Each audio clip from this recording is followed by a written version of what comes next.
سوال نمبر 7 کی طرف بڑھتے ہیں۔ پوچھا گیا ہے اسلام نے عورت کو معاشرے میں کیا مقام دیا ہے، اس کے حقوق اور اس کی ذمہ داریاں بیان کریں۔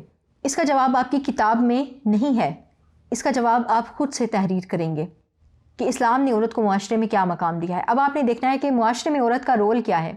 معاشرے میں عورت بحیثیت ایک بیٹی ہے، معاشرے میں عورت بحیثیت ایک ماں بھی ہے، معاشرے میں عورت بحیثیت ایک بیوی بھی ہے۔ تو آپ نے ان تینوں کیٹیگریز کو ڈیفائن کرنا ہے۔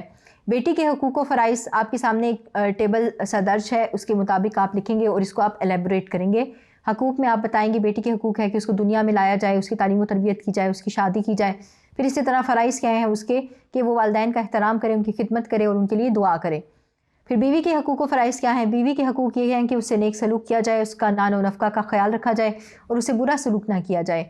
بیوی کے فرائض یہ ہیں کہ بیوی اپنے شوہر کا احترام کرے، اسے محبت سے پیش آئے، اس کی خدمت کرے، اور اس کے ساتھ ساتھ بیوی کا یہ فرض ہے کہ وہ اپنے شوہر کی نسب و نسل کی اور عزت کی حفاظت کرے۔ پھر اگر ماں کے حقوق و فرائض کی بات کی جائے تو ماں کے حقوق کیا ہے کہ ان کا احترام کیا جائے، ان کی خدمت کی جائے، ان سے محبت کی جائے اور ان کے لیے دعا کی جائے۔ اور ماں کے فرائض کیا ہے کہ وہ اپنے بچوں کو دنیا میں لے کر آئے، ان کی تعلیم و تربیت کرے، ان کی شادی کرے۔ تو بچوں اس طرح سے آپ نے 3 ہیڈنگز بنا کر ان تمام نکات کو 2 سے 3 لائنوں میں ایلیبوریٹ کرنا ہے، تو آپ کا جواب مکمل ہو جائے گا۔